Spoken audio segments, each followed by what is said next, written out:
good to have you in Zagreb. Thank you. As an international expert in technology business and technology startup business, I think we can sort of give a good conversation to our audience on a couple of subjects, and maybe I'd ask you to tell us a few words about yourself and about your life and work, and then that we sort of try and open some conversations in these topics. Great. Be happy to do that. Well, the history is I'm an engineer by background. I went to an engineering college in upstate New York. Joined a big American company called Westinghouse Electric, which you've probably heard of. They have collapsed since, or have sold many of their divisions.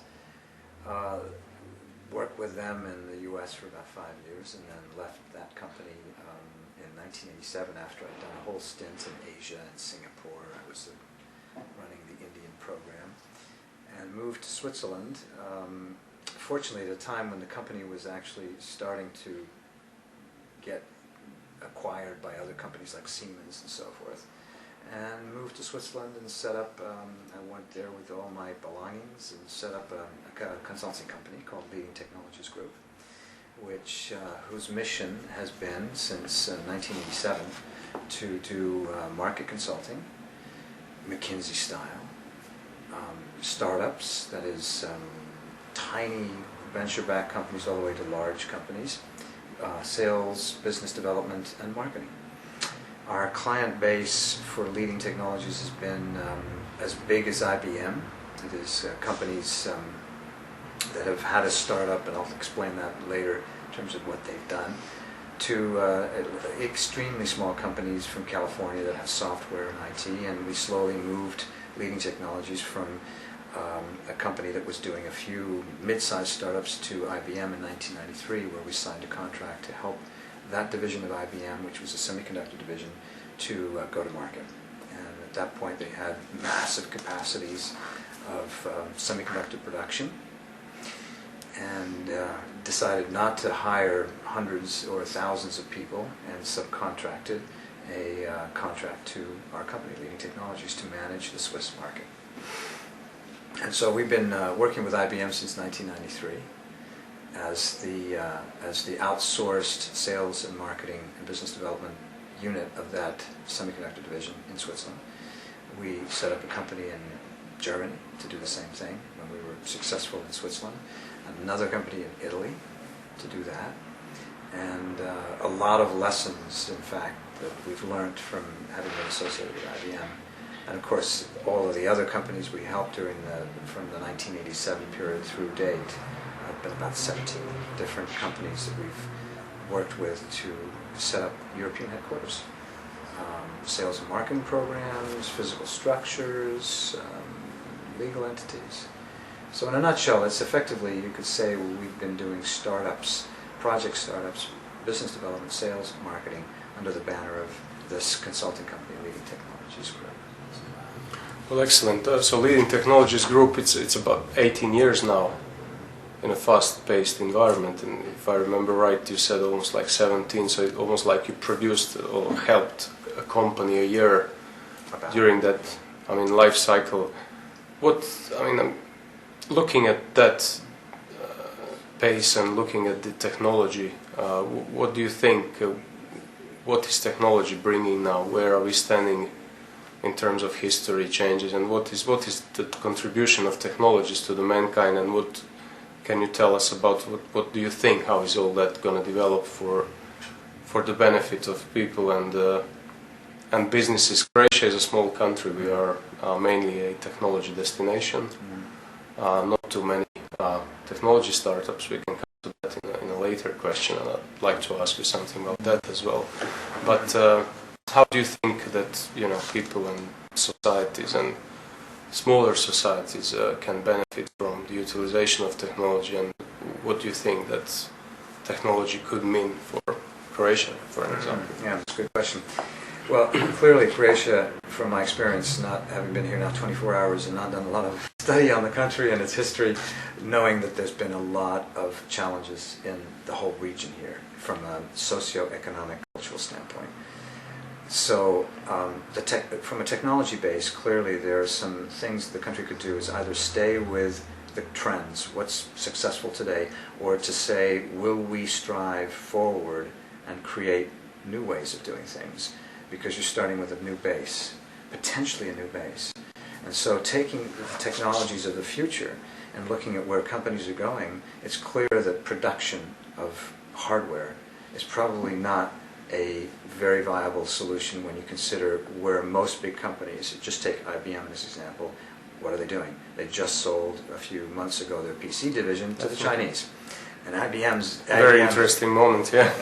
was the inventor of the PC.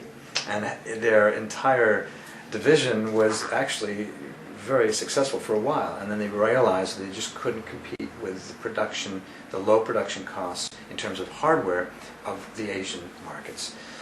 So learning from those lessons and saying, well, what could Croatia do to learn from the lessons of companies like IBM and others and leapfrog to a new way of doing business? Technology clearly has been helping mankind move to new levels. At the same time, there's another level of technology we might call human technology that goes beyond the technology that we're all used to, being laptops, cell phones, devices that are helping us to improve the quality of our lives from an efficiency standpoint. If you take that and put it into one box and then take another part, which might be the human technologies, this is a subject that could be extremely interesting for Croatia to say, is not to eliminate one and just focus on the other, but to look at both, to say, yes, we'll play the game of technologies in terms of where the companies like IBM are going in the future, which is services. Let's look at technology services, consulting, and design, and the knowledge piece of technology. And the other side would be human technology. And clearly we're moving to that direction.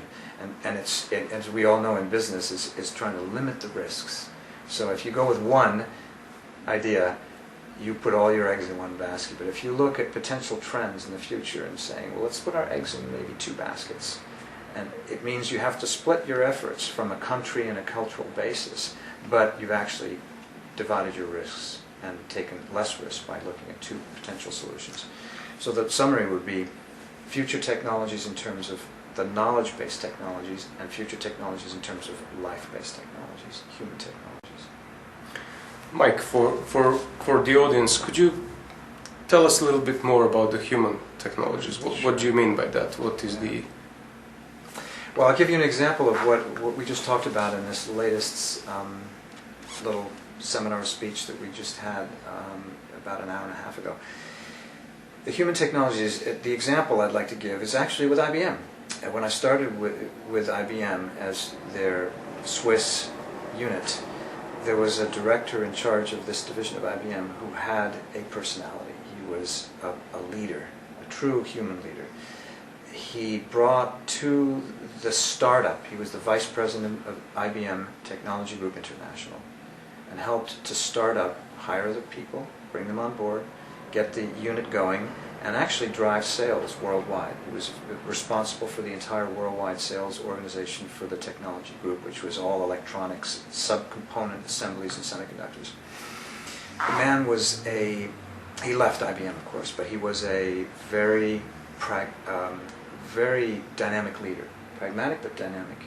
And he selected himself some of the key managers in the company. The spirit in the division, when I signed up, when it started, and when he was on board, was amazing. It was a human spirit. It was something where he was helping each individual to shine. He found a level of competence, a level of human beings by hiring a certain team, just like a coach would go out and find a football team, or an orchestra chef would find his best orchestra with all the instruments that would make his orchestra unique. This gentleman did the same thing with his unit. And it was interesting to see the cycle that occurred in this division after 13 years, and how this division actually did full circle. It came from being one that was extremely successful. I mean, we sold about $160 million worth of IBM semiconductor products in 13 years, average over the period, accumulated sales in Germany, Italy, and Switzerland, which for IBM it's a small amount, but it's still, and to see that curve and to watch what's happened in the division since that man left, this is human-based leadership, in our opinion, and where you could go with this concept of actually finding the right people, encouraging them to sing their songs, to be who they really are, and not just forcing them into jobs, but allowing them to find the work that's within the structure that is the best work for that particular individual. This is what this man did. The net today is, when he left, is that the employee satisfaction, I met with them with IBM about 3 or 4 weeks ago. They said it's been the lowest in the history of the division. So it's just one example of how this human-based technology, giving a concrete example of how one person, in terms of leadership, wasn't an autocratic, pyramidal leader. He was a leader who empowered people, was aware of their uniqueness and originality. He made them responsible for what they had to do, but he supported them, and he empowered them. And then everyone took the right action to get to where they want to go. A very good example of that kind of leadership. It's a very interesting thing. I think myself, I have an opinion on leadership. I think that leadership is just a word which is, in a way, succeeding the term management of the older times, which are almost like in recent history, where people had that sense that they could sort of control or manage something. Now, I think because of the degree of dynamics and complexity which is happening in the world in which we live, I think that nobody dares to say, or people admit, that they don't really manage things anymore. And leadership to me now seems more an exception than the rule. What do you think?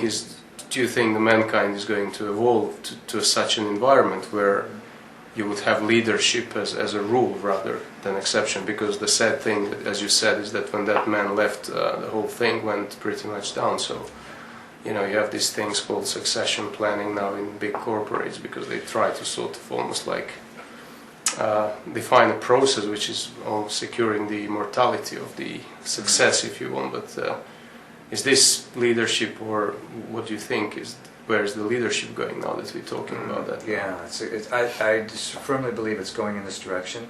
However, business is business, and if you look at what people are looking for in terms of the business leaders and the people behind the economies, they're certainly looking for evidence. They're saying, show us the stock price is increasing, demonstrate to us you can make money and profits, and if it works with whatever techniques you have, as long as it's more or less ethical and you're not, mistreating people, and you're following the regulations of the company, that's fine.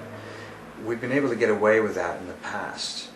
What I think and feel is that in the future, this concept of the time where we've been able to get away with those kinds of management techniques is drawing short. People's patience levels, their ability to deal with the massive amounts of speeding up of our society is growing thin.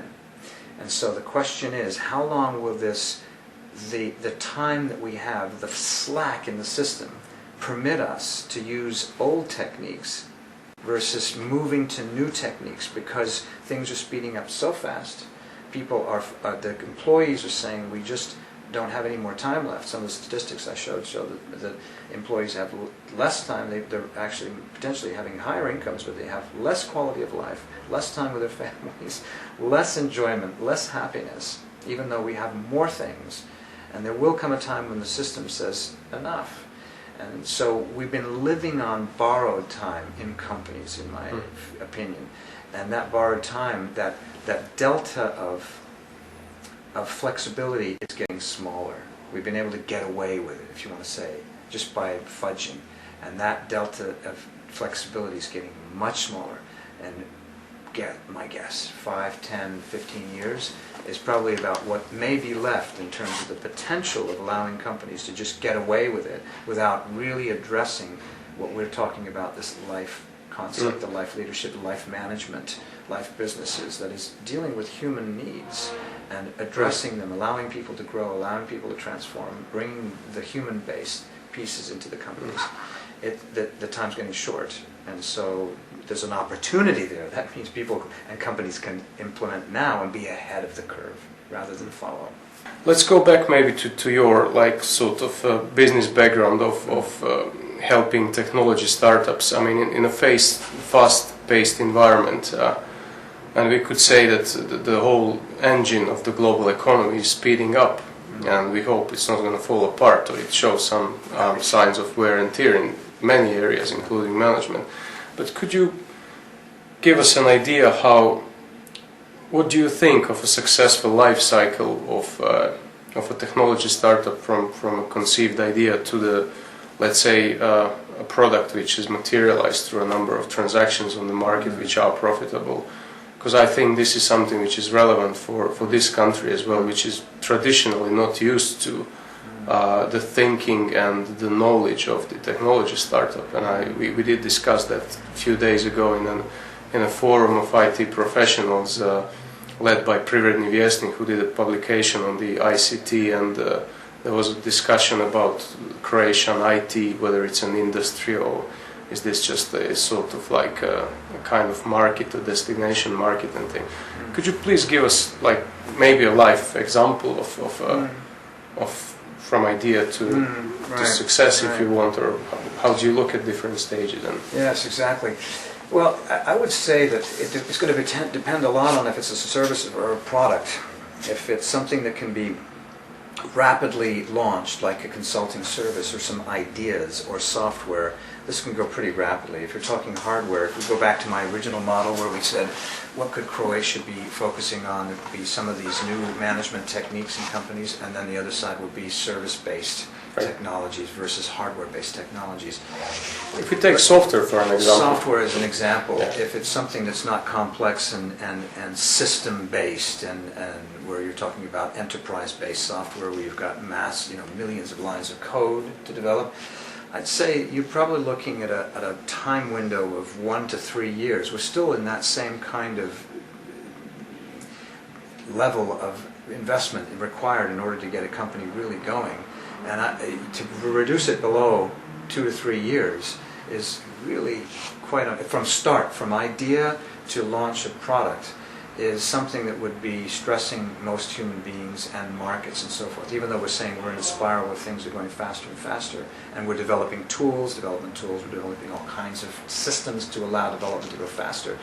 I firmly believe there are limits, is one of the points I made in the speech I gave today, is that fast may not be always better, and that we are on a curve of continual increase in speed, and many people are saying it's enough. Do we need to go faster? The reason we need to go faster is because the stock market is demanding continual growth, 15-20% per year, whatever it may be, and to get the continual growth you have to continually go faster. Sure. So the question is, should we be slowing down? And who is courageous enough to slow down to a reasonable, not to a snail's pace, but to a reasonable speed that can be managed by mortals, normal human beings, with not machines. And I would say, to answer your question succinctly, 2 to 3 years from idea to a startup where you've got the product on the market, to me, in today's environment, seems to be a reasonable time frame. Where you're not stressing humans, it's still quite challenging. And some companies may need 4 or 5, to be really profitable.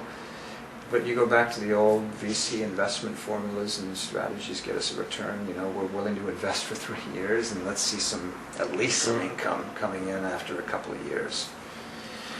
So I don't know if that answers your question, but that, to me, is really taking into account the enoughness concept. Slower may be better for humans in general, maybe not machines, but humans. And potentially, do we need to go faster? Sure, there's a market to address. Sure, people need product cycles. Sure, there's a life and death of a product, and we need to address that rapidly and be responsive. And you can indeed, if people in companies are enjoying their work, they will work efficiently. But we're human, and there are limits to our capacities and how fast we can work. and keep ourselves healthy.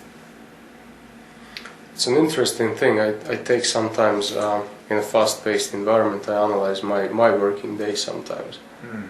And on some of those days when I was really running really fast, I take some of the days as completely missed, meaning almost like running fast to a brick wall or something like that. It's like you do not have a conscious comprehension of what you're doing anymore, and it's almost like the whole pace of the environment is almost dictating that, and I can understand that there is a balance. I find it personally very difficult to define where is the line of slow down, where you actually become even more efficient, I think, because you can take a better picture on the whole thing, you know. The being in the flow and so forth. Yeah. There are moments in Exactly. the day where you just need to take a minute. In fact, I know companies in America that have set up meditation rooms All right. and exercise areas, and they're realizing that an executive who meditates for 15 minutes, he actually leaves his office, goes into a small meditation room with wonderful sounds, and sits down and just takes 15 minutes to just decompress. He comes back to work, and he's actually more efficient than he was before he did that 15 minutes of decompression. You know? Talking about that, I mean, this meditation and spiritualism and, you know, those terms were unheard of up until recently. So what's going on with the global management? Because I've heard just more and more people, you know, talking and doing things like that. Could you give us comments on that? You know, it comes back. I mentioned in the meeting that I actually personally started out as a doer. I like to get things done. I started out with action. And I went to saying, well, I need to be empowered. I need to have some skills. And then I suddenly realized, well, maybe I need to be responsible for what I'm doing. And then finally, I started to be aware of what I was doing. But the awareness didn't come first. It was like, do, get it done. And then the being came. And I suddenly stepped back when I became aware. What am I doing here? And I realized it was actually the other way around. So I think what's happening in business is that people are saying, maybe we need to be more aware of what we're doing, of who we are, who our employees are, what do they want, what's going on in the world. To become more responsible for who we are, what our people are doing, what's going on in the world. Empower ourselves in a manner that will allow us to be more responsible and be more aware. And then, once we've done all that, we can start doing. So it's almost like closing the full circle, coming back and just Exactly. And on a different. And it's. I mean, I don't think it goes against any of the traditions, the thousands of years old traditions that have been stipulating this. For any religion, any spirituality you take today has probably stipulated most of these points, and we have ignored many of the fundamental messages, which are just coming back again. I think so. You're right. Maybe for a close, what could you say about the CBA as a young new academy, which is trying to sort of come from a newer platform, if you want, in terms of education and knowledge, and now that you came here, what would be your message to the participants, to people, professors, and the environment? Well, first of all, I'm very honored to be here. I'm a business person who's been starting up little things and some big things, but I'm just like any other business person. I don't have a PhD, so I'm very honored to have been able to speak here, and I do thank them for having invited me, and I have the honor to be here. And as far as the CBA, 24 hours in Croatia, I'm learning immense amounts of information about the challenges here, but I do believe that what I've heard so far from the people I've met, who have passion, who have belief in what they're doing, and what I'm hearing so far is very, very intriguing. If I was in a position right now if I was in a job and I was choosing to go do some sort of program, I would definitely select this kind of program, which is a holistic way of looking at things. It's a new way, and if you want to be ahead of the curve, this is probably the kind of program that would be the one to go to. I mean, if you want to be in the standard formula, Harvard Business School, IMD, wonderful. Are they ahead of the curve? Are they just following the wave, or do you want to be on the crest ahead of it? And better to be prepared than to react when it's too late. I'd say CBA is a great answer. Thank you very much, Mike. Thanks. Thank you.